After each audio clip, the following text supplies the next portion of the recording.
Et bonjour les amis, j'espère que vous avez la forme. C'est enfin le début du vlog 3. Comme vous le savez, c'est quelque chose qui me tient à cœur de faire, mais je suis loin d'être un youtubeur. Donc on essaie de faire les choses un peu mieux.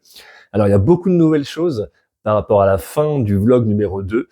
Donc que ce soit au niveau de la qualité, que ce soit au niveau de l'audio, de la vidéo, et aussi de la pièce. C'est-à-dire que la pièce, comme vous le voyez, elle est finie. Alors, je mets vraiment des gros guillemets parce que la pièce, elle n'est pas complètement finie, mais on va dire la structure de la pièce, elle est terminée. On a nos étagères, on a nos gros terrariums à l'arrière qui sont terminés, la pièce, les murs, etc. en elle-même, c'est fini. Donc là déjà, on a une bonne base maintenant pour créer du contenu ici. Et en fait, finalement, ça ressemble à quoi? Ça ressemble au début d'un setup. Ça ressemble au début d'un setup qu'on aura ici, et un de ces jours, bientôt j'espère, je pourrai vous faire des petits lives dans cette pièce. Et ça sera vraiment l'idéal. En attendant, voilà, on a bien avancé dans la pièce, les premiers terrariums sont terminés, il y a un nouveau terrarium d'ailleurs que vous n'avez pas encore vu du tout, même quelques nouveautés, que je vais pouvoir vous montrer, je vais vous expliquer ça aussi un par un, mais je suis assez content d'où on en est aujourd'hui, et franchement, on va pouvoir maintenant avoir cette bonne base sur laquelle les prochaines vidéos vont pouvoir sortir. Alors maintenant, il y a plein de choses dont je veux vous parler. Évidemment, ça concerne principalement les projets. Ça fait un moment que je vous dis que j'aborderai le sujet dans un des vlogs, c'est celui-ci.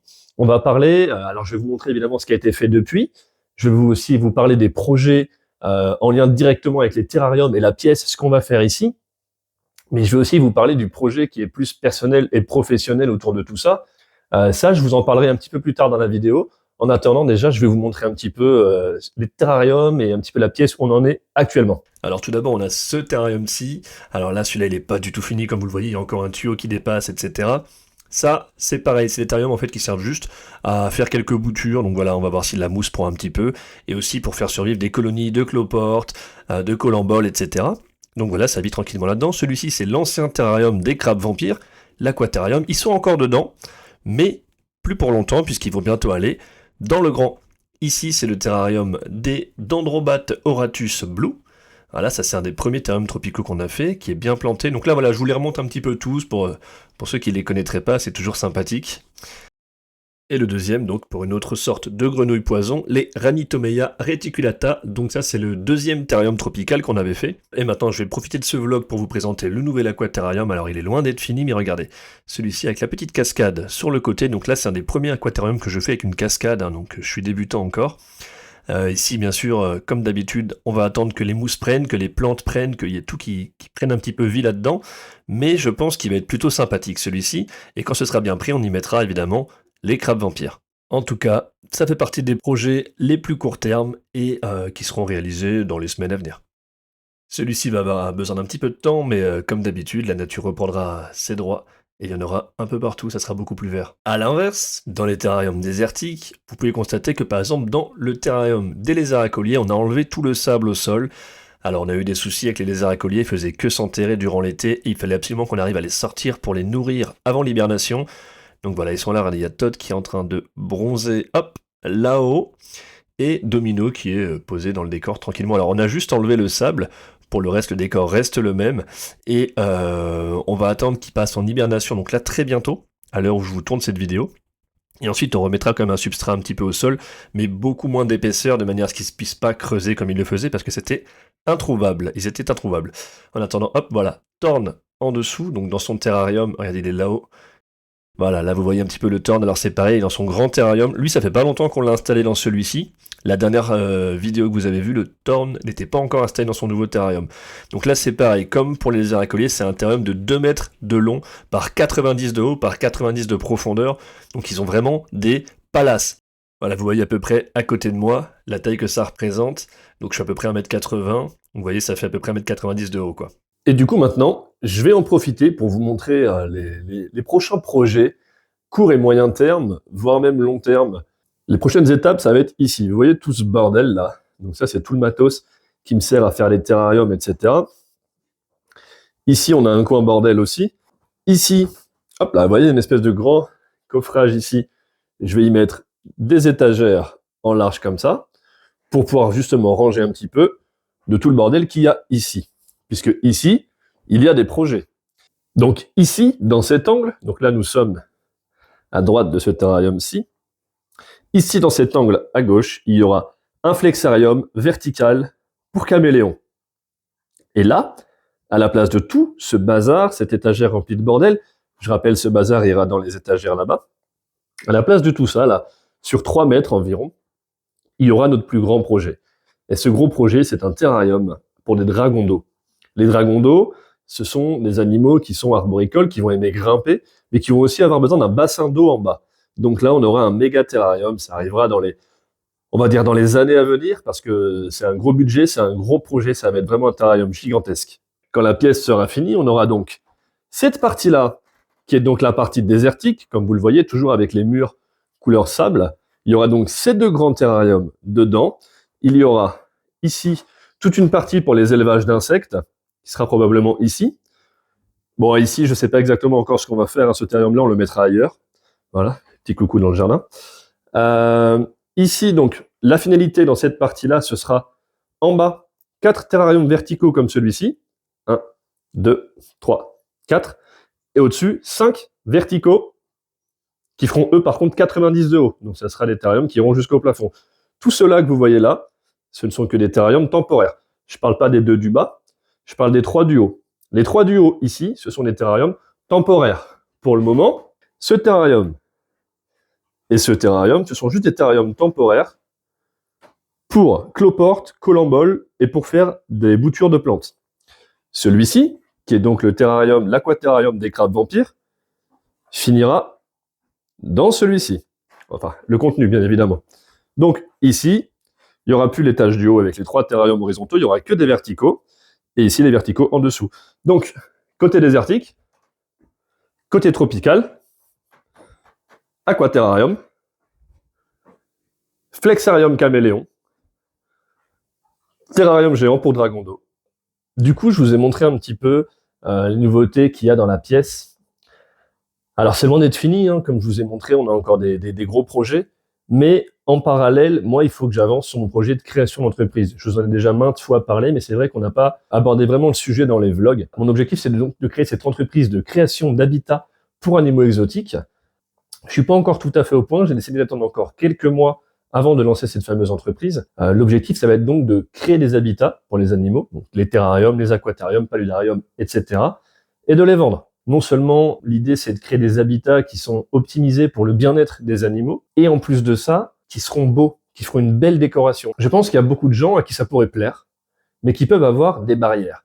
Par exemple, s'imaginer que c'est très compliqué, s'imaginer qu'on trouve très peu d'informations, qu'on a du mal peut-être à trouver les espèces, que c'est cher, qu'il faut beaucoup de temps libre, qu'il y a énormément de consommation. Cette barrière-là, ça va être de trouver les réponses à ça. C'est-à-dire, si par exemple, ça pourrait t'intéresser, mais tu te dis, ben non, mais c'est trop cher, j'ai pas les moyens, etc. Eh bien, probablement qu'on peut trouver des espèces qui sont quand même accessibles. Alors, bien évidemment, il faut pas acheter un animal si on n'a pas les moyens. Il faut toujours prévoir qu'il peut y avoir des soins vétérinaires, il peut y avoir des imprévus, il y a des choses à changer, de l'entretien.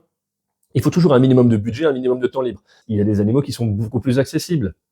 Je peux prendre par exemple l'exemple des crabes vampires qui coûtent très peu cher, ou bien les escargots géants albinos. Il y a plein d'espèces qui sont accessibles pour une dizaine d'euros, et ensuite qui ont des setups plus ou moins chers avec plus ou moins d'entretien. Mais généralement, ce qui va coûter le plus cher d'ailleurs, contrairement à ce qu'on croit, c'est pas forcément l'électricité, mais c'est souvent la nourriture, en fonction des espèces. Alors certaines espèces, il est facile de les nourrir, ou il est facile de faire de l'élevage de leur nourriture, comme nous, par exemple, on le fait avec les blattes, mais certaines espèces sont quand même plus difficiles à nourrir, et parfois, il faut quand même faire des achats, notamment sur les rosés ou les petits rongeurs. Si vraiment vous avez envie d'avoir ce qu'on a nous, vous pouvez. Si ça vous plaît, vous pouvez. Par contre, il y a une démarche d'information, c'est hyper important de se renseigner. Il y a tellement d'erreurs si vous saviez. Donc moi, mon idée, c'est comme aussi d'informer et de renseigner les gens. Deuxièmement, le budget. Il y a une notion de se dire, bon, mon animal n'a coûté pas cher, donc je vais pas dépenser des sommes pour lui. Et ben ça serait une erreur. Ça serait une erreur de prendre un animal qui coûte 10 euros et d'être réticent à lui acheter une lampe parce que la lampe coûte 40 euros. Et bien évidemment, prendre en compte aussi qu'on s'engage sur du long terme. Un animal, comme par exemple le Pokona, peut avoir une durée de vie de 10 à 15 ans. Certains autres vont être 3 à 4 ans. Dans tous les cas, on s'engage pour des années. Il est hors de question de l'abandonner. Il est hors de question de s'en débarrasser auprès de n'importe qui. Il y a encore un dernier point aussi, pas de cadeaux. On ne fait pas de cadeaux d'animaux à autrui. On ne fait pas de cadeaux d'animaux à nos proches, même si on pense qu'il aimerait, etc.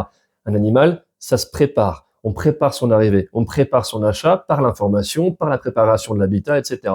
Tout ça, c'est ce que moi aussi j'ai envie de proposer au sein de l'entreprise. J'ai envie de faciliter les gens à faire tout ça. Trouver une personne qui me dira, par exemple, moi je veux un Pogona, ok, très bien. Je vais te donner toutes les informations concernant le Pogona, je vais te donner les fiches de maintien, on va en discuter ensemble, je serai à disposition pour répondre aux questions. Je vais t'aider à créer l'habitat dont il a besoin, trouver le matériel dont il a besoin, te l'installer chez toi, trouver l'animal, et encore une fois, ça sera soit auprès d'éleveurs que j'aurai en partenariat, donc je saurai qui sont les éleveurs, et je sais que l'animal aura été élevé avec du bien-être, en tout cas avec des gens soucieux du bien-être animal, voire même, plus tard, de mon propre cheptel. Effectivement, ici, on a aussi des animaux qui seront peut-être amenés à se reproduire, comme par exemple nos lézards à collier, et effectivement, peut-être qu'à l'avenir, on vendra aussi nos bébés. Ça pourra rajouter aussi une option un petit peu à tout ça. Alors évidemment, pour le moment, moi j'ai encore besoin d'entraînement sur pas mal de choses. Alors autant sur les terrariums désertiques, au niveau de la décoration et de la conception des terrariums, je rappelle, on fait tout à la main. J'assemble les terrariums, j'achète les aérations que je découpe, que j'installe. On fait toute la décoration, je fais toute la décoration de A à Z avec différentes méthodes que vous avez pu retrouver sur mes autres vidéos, notamment d'ailleurs sur le vlog numéro 2 où je vous montre la création d'un terrarium désertique. J'ai besoin d'entraînement sur plutôt tout ce qui est les cascades et la gestion des flux. Donc par exemple, si vous voulez un terrarium avec une cascade et de l'eau qui circule, etc., j'ai encore besoin de travailler sur ça. Et ensuite, pareil au niveau du matériel. Si j'arrive à avoir des partenariats pour les lampes, pour voilà, les lampes chauffantes, les lampes UV, les LED, les différents matériels électroniques et électriques qu'il y a besoin pour nos animaux, ce serait génial. Pareil pour tout ce qui est terrarium en verre. Pour l'instant, je ne conçois pas moi-même les terrariums en verre. Tous ceux en tout cas qui contiennent de l'eau, qui nécessitent une certaine épaisseur de verre, je ne les conçois pas moi-même, je les achète tels quels. Donc si on avait des fournisseurs, ce serait parfait. Donc là, je me laisse quelques mois. Et là, une fois que j'aurai tout ça, les amis, je vais pouvoir créer l'entreprise. Et là, j'espère que, en s'aidant aussi à côté des réseaux sociaux, pouvoir avoir un truc cool. En fait, l'objectif de ce que je fais depuis quelques semaines, voire quelques mois sur tous ces réseaux-là, c'est aussi de commencer à créer une communauté qui est fédérée autour de tout ça et de créer un petit peu finalement la vitrine de cette future entreprise. Tous les gens qui auront vu les vidéos d'ici là savent déjà à quoi s'attendre, savent un petit peu quel est mon savoir-faire, peuvent constater aussi qu'il y a un réel amour des animaux et qu'on est vraiment soucieux de leur bien-être. Alors, quand je dis on, c'est ma chérie et moi, les amis, vous savez qu'on fait ça avec ma chérie, avec Ombi. Elle est avec moi dans tout ce qu'on fait. Elle est avec moi dans tout ce qu'on fait.